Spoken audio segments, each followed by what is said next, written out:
Alright, so I am here to answer all of your Dragon Ball Z questions. Now, I'm on this guy's account called Laughingstock Media. No hate intended towards this guy. I'm sure he's awesome, but I chose this guy's channel because he has tons of Dragon Ball Z content. And instead of like the 10 or 15 or 20 minutes that he takes to answer some of these questions, I'm just going to try and answer them in like 10 or 20 seconds or less. Alright, so let's get started. How did future Goku defeat King Cold and Frieza?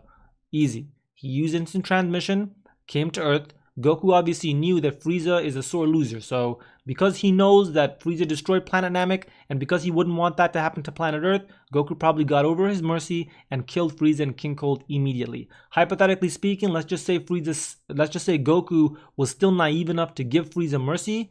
We gotta remember that both Piccolo and Vegeta were there, and they likely would have stepped in and killed them immediately in the same way that Vegeta killed the Ginyu Force after Goku had beaten them. So it's likely either Goku killed them or Goku beat them down enough, tried to give them mercy, and then Vegeta probably stepped in and said, Kakarot, we cannot leave these guys alive. And then he killed them. That's probably what happened.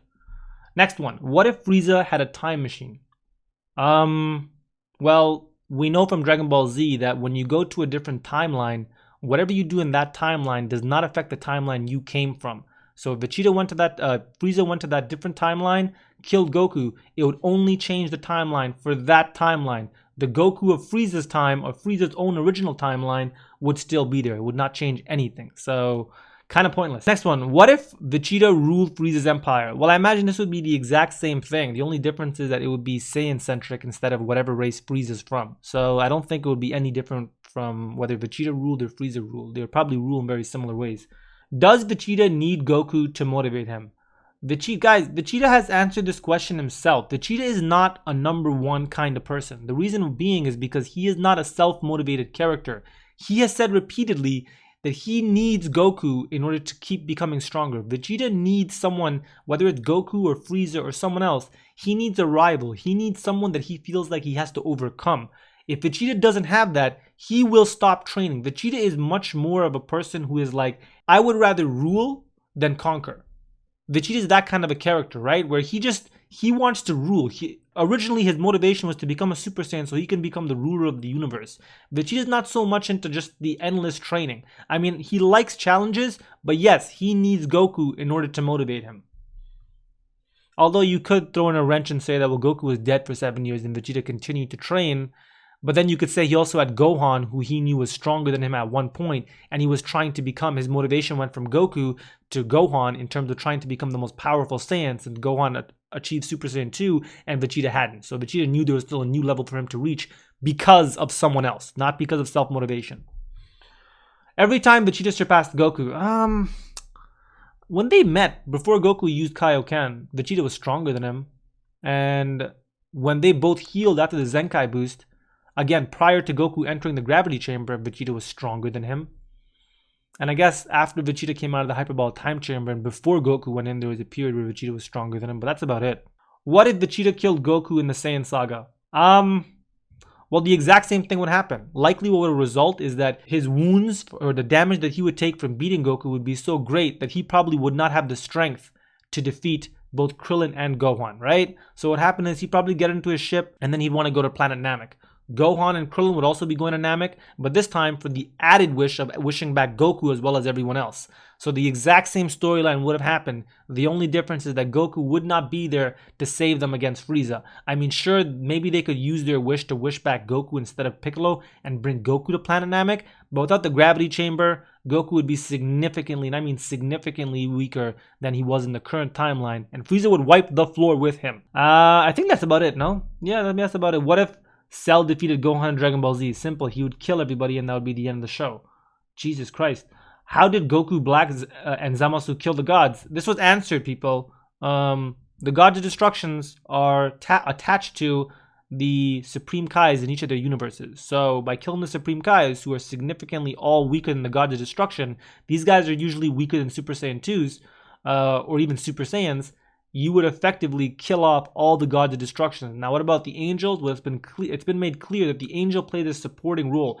They don't differentiate between good and evil. They don't necessarily care about that. Their only role is to help the god of destructions. Aside from that, they are not allowed to interfere with the mortal realm whatsoever. So as soon as the god of destruction is out of the way, the angel is also out of the way. As soon as the Supreme Kai is out of the way, the guard destruction's out of the way.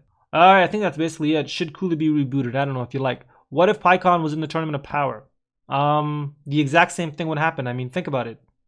What is Pycon compared to a character like Jiren or compared to a character like Hit? The only thing Pycon would have done is maybe he would have killed off a few more characters than, say, somebody like Master Roshi. But at the end of the day, it wouldn't have made any real difference. Can Goku lift Thor's hammer?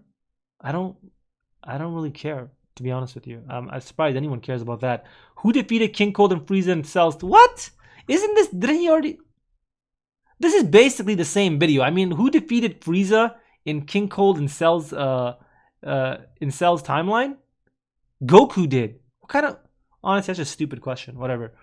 What if Dr. Gero knew about Namek sooner? Well, what probably would have happened is that he would have accounted for the Super Saiyan transformation, which would have resulted in him actually making his androids 17 and 18 even stronger.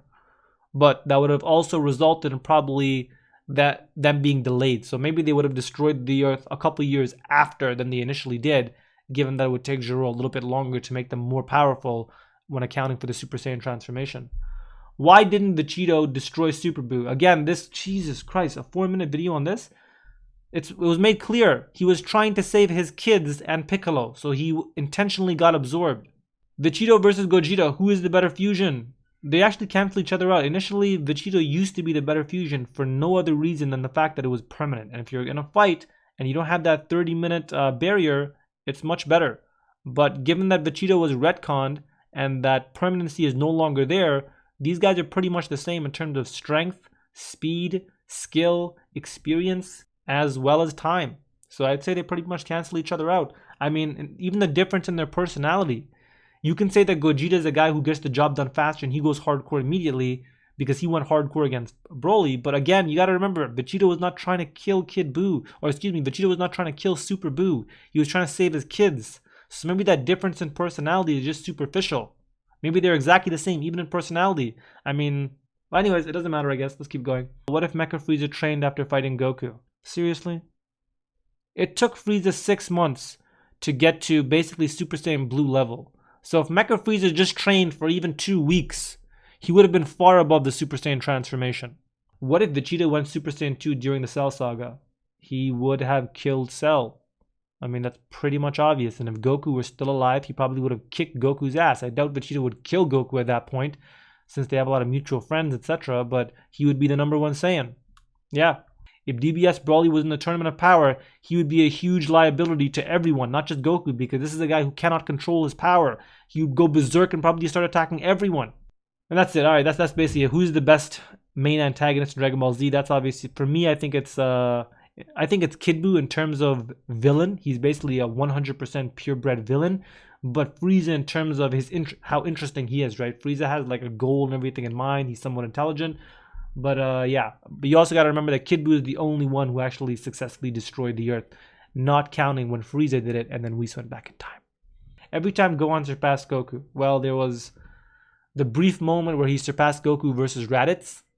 The brief moment where he surpassed Goku during Cell Saga, and the time he surpassed Goku during Majin Buu. So I guess 3 times in total. Anyways, hope you guys enjoyed the content. Hope you guys enjoyed the video. Check this guy's channel out if you're into Dragon Ball Z. If you have any questions for me that you'd like me to answer, go ahead and comment below.